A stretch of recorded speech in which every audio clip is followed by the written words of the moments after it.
Grieve साध साध सब नेक हैं, आप अपनी ठोरे। जो सतलोक ले जाएंगे वो साधु कोई और।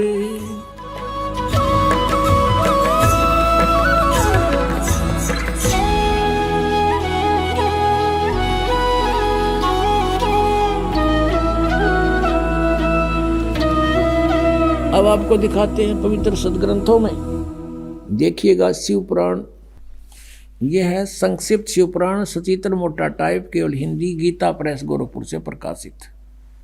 इसके संपादक कौन है? हनुमान प्रसाद पोदार, गीता प्रेस गोरखपुर से प्रकाशित है। रुद्र संहिता आपके रूबरू कराते हैं इस सदग्रंथ की। संक्षिप्त शिव पुराण, पृष्ठ नंबर 98 से 98। इसके लास्ट में थोड़ा सा यहाँ से लिंक करके आगे चलेंगे। 5वां अध्याय रुद्र संहिता का एंड होता है। अपने पुत्र नारद की यह बात सुनकर लोक पिता में ब्रह्मा वहाँ इस प्रकार बोले। अब ये 6वां अध्याय शुरू हो गया। ब्रह्मा जी ने कहा, ब्रह्मन अपने पुत्र से कह रहे हैं, ब्रह्मा जी, देव शिरोमणे, तुम सदा समस्त जगत के उपकार में ही लगे रहते हो। तुमने लोगों के हित की कामना से बहुत उत्तम बात पूछी है। जिस समय समस्त चराचर जगत नष्ट हो गया था, फिर कुछ भी नहीं था, अंधकार ही अंधकार था। उस समय तत्सद ब्रह्म, यह श्रुति में जो सत्य सुना जाता है एकमात्र वही शेष था। पहले तो ब्रह्मा ने वैसे ज्ञान नहीं था, फिर भी इन पुराणों को हम अभी तक सत्य मानते रहे, उससे ही देखें तत्सद ब्रह्म। अब ये किसके विषय में संकेत है बाद में बताएंगे, पहले हम अपना उद्देश्य देखते हैं। अब 100 पृष्ठ पर देखिएगा।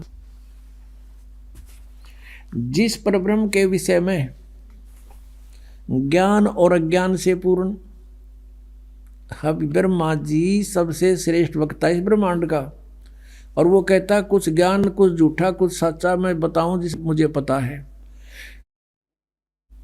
जिस परब्रह्म के विषय में ज्ञान और अज्ञान से पूर्ण उक्तियों द्वारा इस प्रकार विकल्प किए जाते हैं, उसने कुछ काल के बाद द्वितीय की इच्छा प्रकट की। अपने भीतर एक से अनेक होने का संकल्प उदित हुआ। तब उस निराकार परमात्मा ने अपनी लीला शक्ति से अपने लिए मूर्ति की कल्पना की। मूर्ति माने आकार होता है। जो मूर्ति रहित परम ब्रह्म है उसकी मूर्ति, ये भगवान सदाशिव हैं। अर्वाचीन और प्राचीन विद्वान उन्हीं को ईश्वर कहते हैं। उस समय एकाएकी रहकर स्वेच्छा अनुसार विहार करने वाले इन सदाशिव ने अपने विग्रह से स्वयं ही एक स्वरूप भूता शक्ति की सृष्टि की, जो उनके अपने श्रीअंग से कभी अलग होने वाली नहीं थी। उस पराशक्ति को प्रधान प्रकृति गुणवती माया बुद्धि तत्व की जननी तथा विकार रहित बताया है।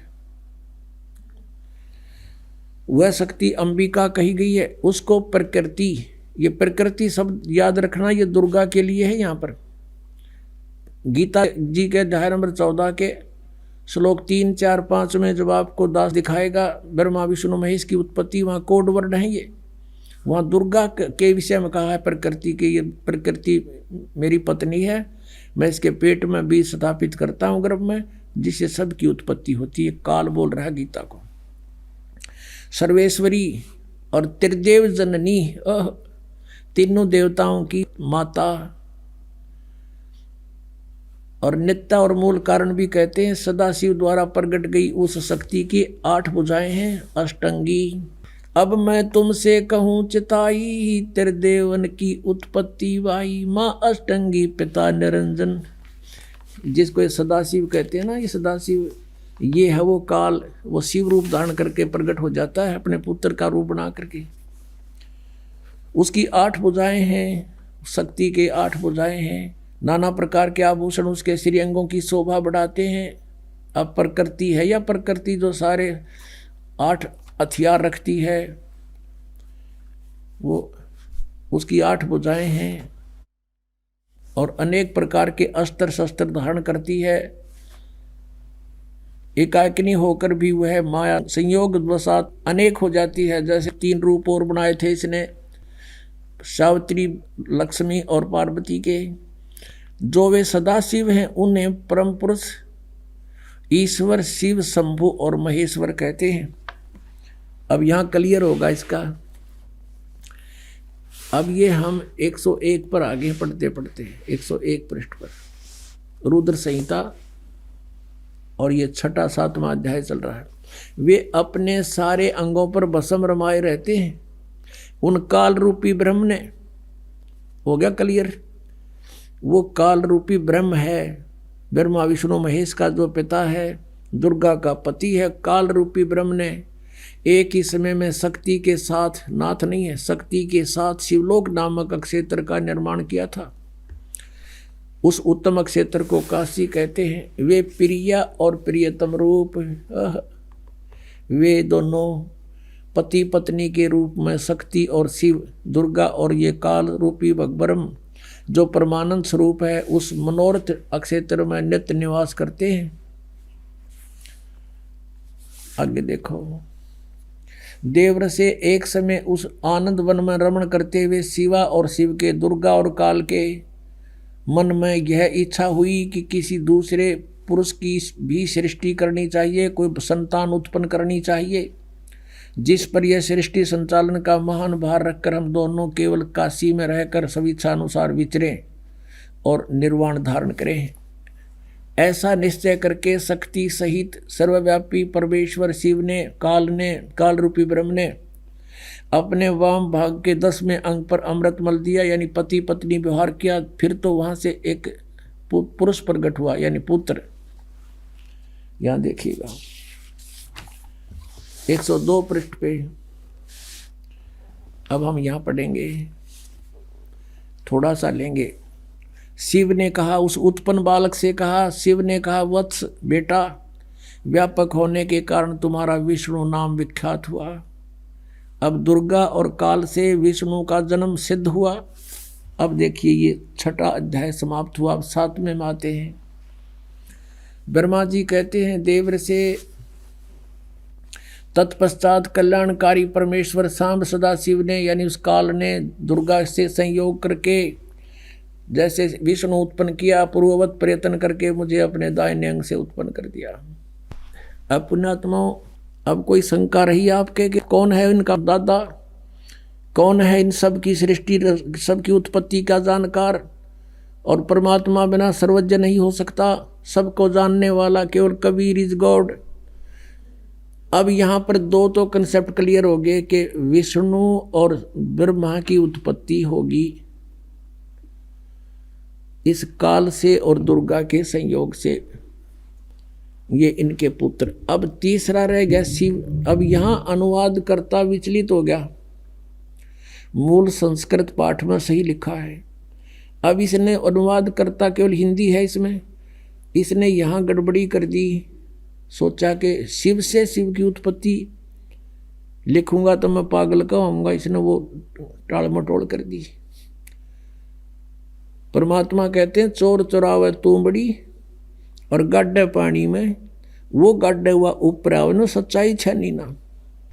एक चोर ने तुम्बा चुरा लिया, सूखा तुम्बा, ये मतीरा हुआ अगर जैसे पेट तुम्बा होता है, बहुत बड़ा एक फल होता है, वो सूख जाता है, उसके अंदर से बीज निकाल देते हैं तो वो सूख कर बिल्कुल एक गेंद जैसा हो जाता, अच्छी बड़ी गेंद जैसा। उसने चुरा कर उसने सोचा पानी में लुको दे, छुपा दे। वो गोता मारे और पानी में नीचे छोड़ का और ऊपर आ जाए उससे पहले। तो कहते हैं चोर चुरावे तूंबड़ी गाड्डे पानी में, वो गाड्डे वो ऊपर आवे न सच्चाई छानी ना। अब आपको दिखाते हैं ब्रह्मा विष्णु महेश से अन्य है जो इनका पिता है। अब देखिएगा वही रुद्र संहिता, ये वही शिवपुराण है, संक्षिप्त शिवपुराण 110 पृष्ठ पे रुद्र संहिता चल रहा है। अब यहाँ हम 9वें अध्याय में आगे लास्ट में इस प्रकार ब्रह्मा, विष्णु तथा रुद्र इन तीन देवताओं में गुण हैं, परंतु शिव गुणातीत माने गए हैं। रजगुण ब्रह्मा, सतगुण विष्णु, तमगुण शिव, ये भी सिद्ध हो गया इन तीनों में गुण है, परंतु वो शिव यानी सदाशिव, ये काल रूपी ब्रह्म, ये इन तीनों से अलग है। यहाँ पर रुद्र शब्द लिख के इन्हें फेर गड़बड़ी कर दी, इन्हें सोचेंगे रुद्र तो अलग है कोई, आगे इसका कंसेप्ट और क्लियर कर दिया।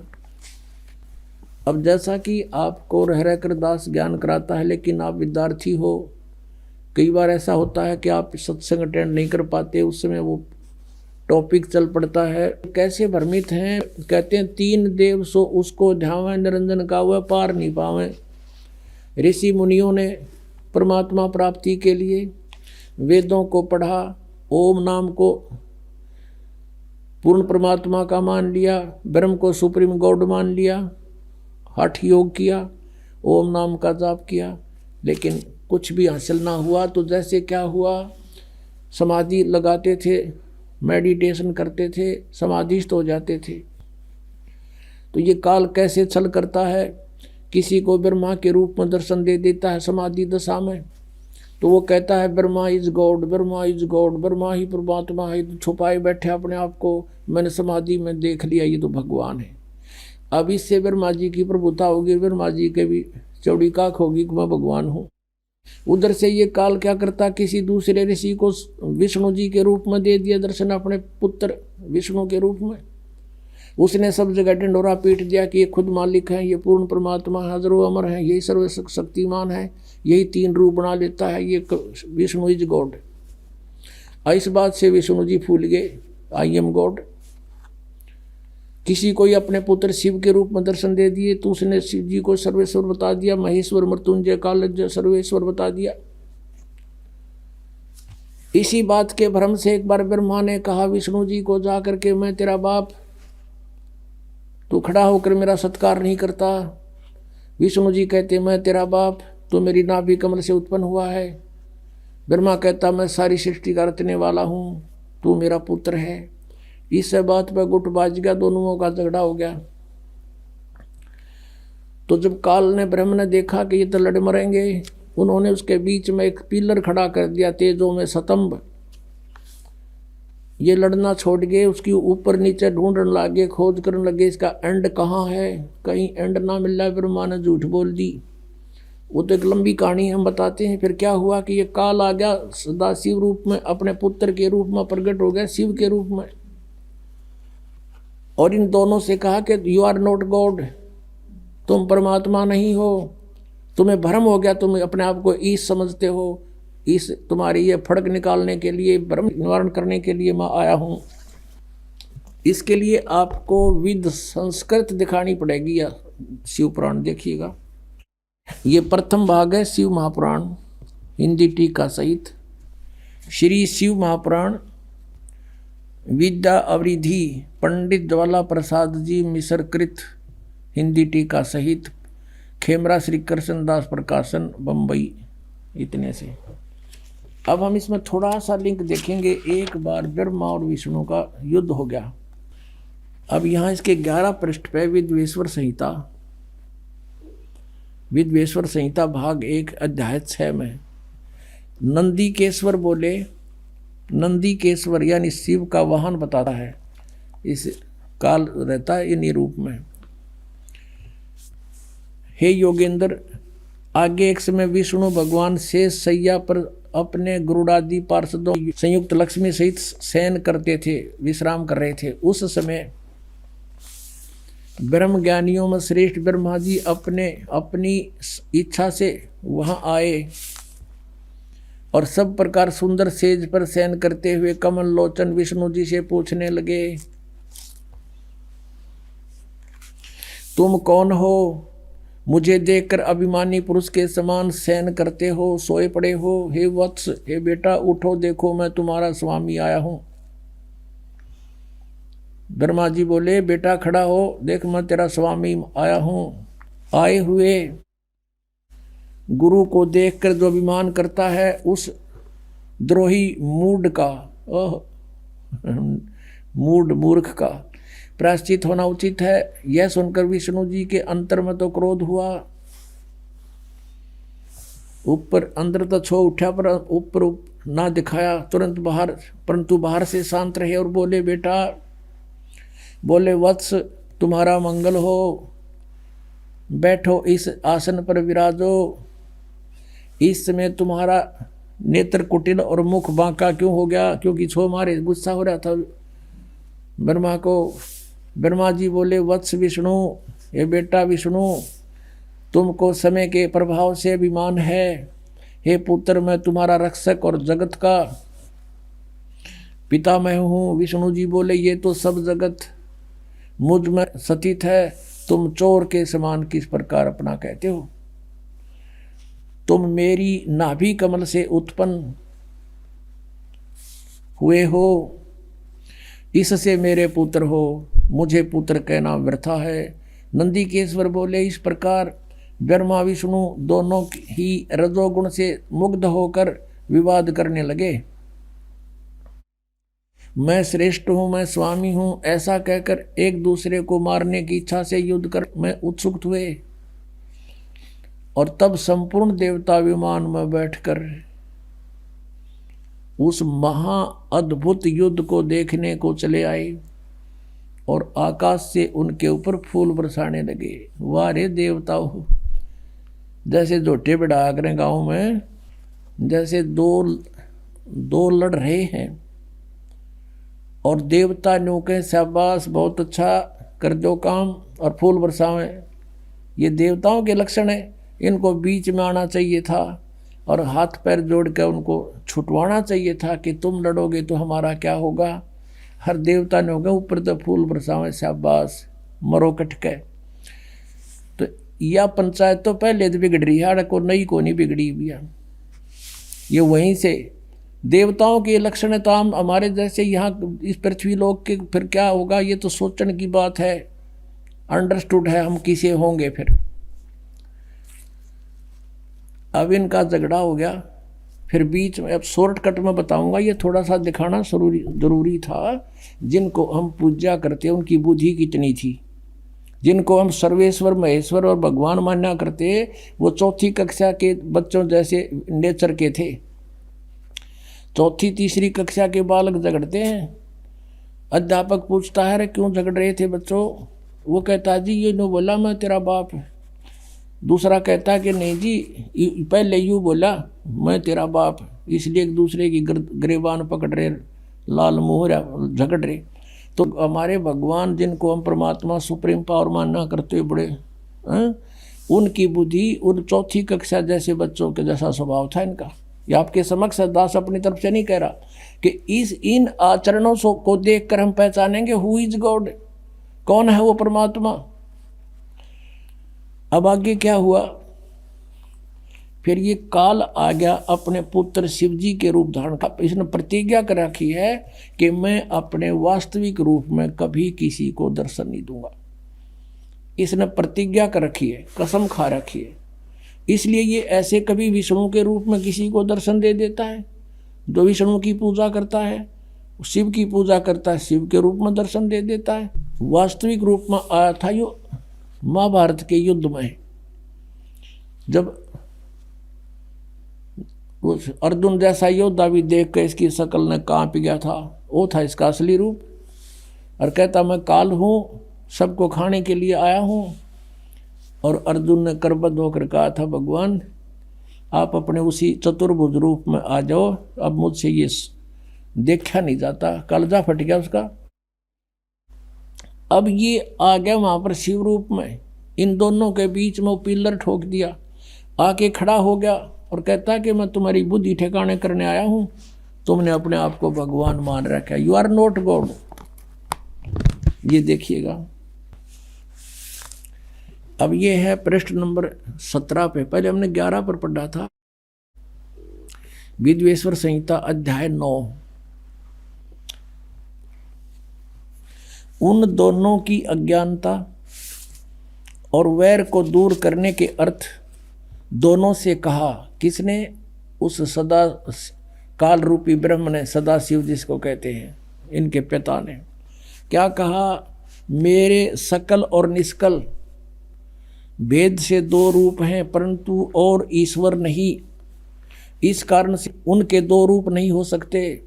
पहले सतम रूप यानी वो पिल्लर रूप में खड़ा हो गया था और पीछे मूर्तिमान रूप धारण किया।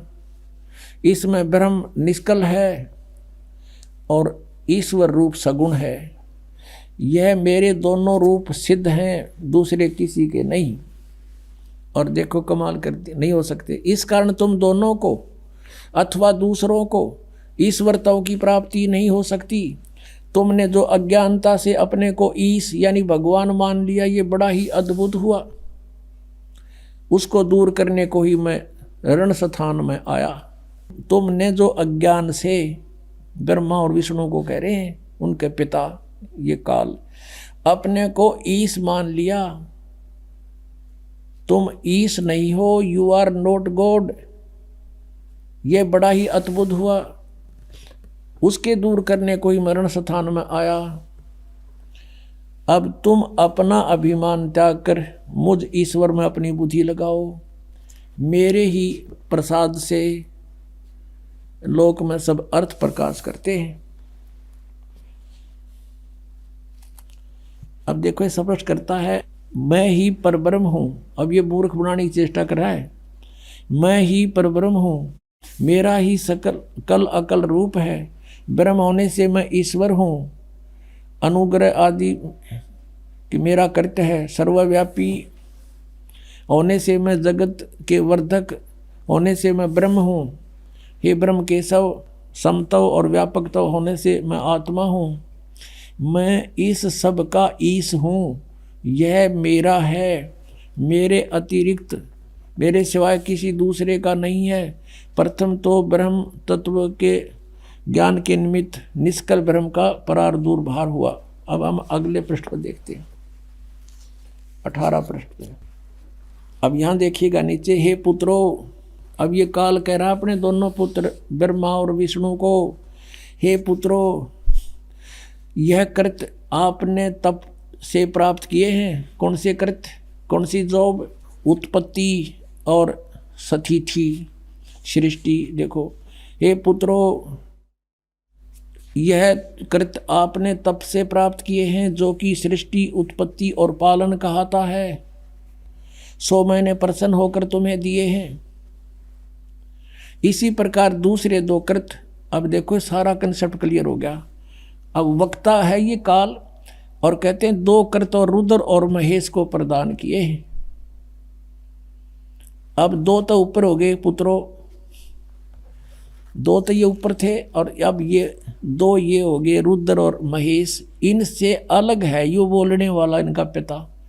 इतना ही कंसेप्ट क्लियर करना था अपन, यहाँ और आगे नहीं। और थोड़ा सा और दिखा देता हूँ आपको। अब यहाँ देखो 119 पृष्ठ पे ये सिद्ध होगा कि गीता ज्ञान भी यही दे रहा था। 19 पृष्ठ है ये, विधिवेश्वर संहिता ही चल रही है ये, अध्याय 10 में।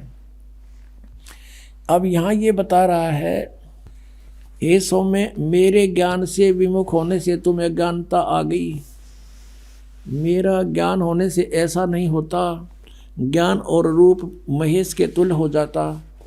इस कारण उस ज्ञान की सिद्धि के निमित्त ओंकार नामक मंत्र जप करो। यही अभिमान को दूर करने वाला है।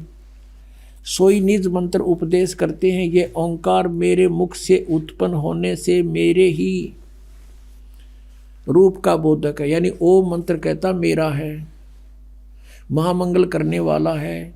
यह वाचक है, मैं वाच्य हूँ। यह मंत्र मेरा आत्मा है। इसके स्मरण से मेरा स्मरण होता है। उत्तर की ओर के मुख से अकार, पश्चिम के मुख से उकार, दक्षिण के मुख से मकार, पूर्व के मुख से बिंदु और मध्य के मुख से नाद उत्पन्न हुआ है। इस प्रकार 5 प्रकार से निर्गत हुआ। यह सब एक होकर ओम ऐसा एक अक्षर हो जाता है। इससे सिद्ध हो गया कि ओम मंत्र का जाप इस ब्रह्म का है, ब्रह्मा विष्णु महेश के पिता का है और यही एक अक्षर हो जाता है। और यह सब नाम रूपात्मक वेद भूत दोनों कुल अर्थात स्त्री पुरुष भेद से भौतिक शरीर वर्ग से 2 का भेद वाला है। वह इसी मंत्र से व्याप्त है और शिव शक्ति का बोधक है। इसी ओंकार से सब जगत का बोधक प्रणव उत्पन्न हुआ है। अक्षर आदि के क्रम से अर्थात आकार से, नकार से, उकार से, मकार से, सी से, बिंदु से, वा से प्रकट हुआ है। और इसी पंच अक्षर से 5 भेद से मात्र का आकार, अलंकार, ये सारा कुछ इनका सब का मूल कहते हैं ये ओम है। इन सब मंत्रों का ये ओम अक्षर है और ओम एक अक्षर है। इसमें ओम नमः शिवाय कहीं पर भी मूल पाठ में नहीं है। इसमें यहाँ से शुरू होता है कि एकीभूत होकर के ये ओम इति एक अक्षर अभवत भवत, ये एक अक्षर हो जाता है, नथिंग एल्स।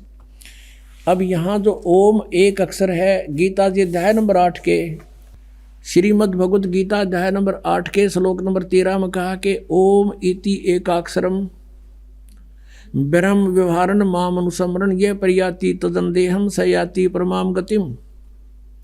माम ब्रह्म, मुझ ब्रह्म का केवल एक ओम मंत्र है। ओम एक अक्षर का ये ओम मंत्र है, एक अक्षर, नथिंग एल्स। और जो उच्चारण करके सिमरण करता हुआ ये प्रयाति तदंदेहम, जो शरीर त्यागते समय तक इसका सुमन करता हुआ जाता है, सयाति परमाम गतिम, ओम से मिलने वाली परम गति उसको प्राप्त होती है। ओम से परम गति क्या होती है? ब्रह्मलोक प्राप्ति। 8वें अध्याय के 16वें श्लोक में कहा कि ब्रह्मलोक पर्यंत भी जन्म मृत्यु के अंदर है। अब हम अपने उस टॉपिक पर आते हैं कि इसलिए गीता जी अध्याय नंबर 18 के श्लोक नंबर 62 में गीता ज्ञानदाता कहता है कि तू सर्वभाव से उस परमेश्वर की शरण में जा, उसकी कृपा से तू परम शांति को और सनातन परम धाम को प्राप्त होगा। श्रीमद् भगवद गीता अध्याय नंबर 17 के श्लोक 23 में कहा कि ओम तत्सत इति निर्देश है ब्रह्मण त्रिविध समर्थ है। ब्रह्मण माने सच्चिदानंद घन ब्रह्म, परम अक्षर ब्रह्म, पूर्ण परमात्मा सतपुरुष का ओम तत्सत 3 मंत्र का जाप है, नथिंग एल्स। श्री गीता जी में और दूसरा मंत्र नहीं है ओम के अतिरिक्त। और ये 3 मंत्र का जाप गीता ज्ञानदाता कहता मैं नहीं जानता। चौथे अध्याय के 34वें श्लोक में कहा कि उस तत्व ज्ञान के अंदर वो सब विस्तार से कहा गया है जो चौथे अध्याय के 32वें श्लोक में बताया है कि सच्चिदानंद ब्रह्म की वाणी में वो बोला गया है। वो तत्व ज्ञान है। उस तत्व ज्ञान को तू तत्वदर्शी संतों के पास जाके समझ। इससे सिद्ध है गीता ज्ञानदाता भी इस मंत्र से परिचित नहीं है। तो कहने का भाव ये है कि गीता जी के अंदर न हरे राम हरे कृष्ण, न सीताराम राधे श्याम, राम राम राधे श्याम, सीताराम, और न ही ये ओम नमः शिवाय और न ही ओम भगवते वासुदेव नमः। तो ये सारे मनमाना आचरण है ये मंत्र। गीता जी अध्याय नंबर 16 के श्लोक नंबर 23 में कहा कि शास्त्र विधि को त्याग कर जो मनमाना आचरण करते हैं उनको कोई लाभ नहीं होना, ना उनको सुख हो, ना उनकी गति हो, ना उनको कोई सिद्धि प्राप्त हो, यूजलेस।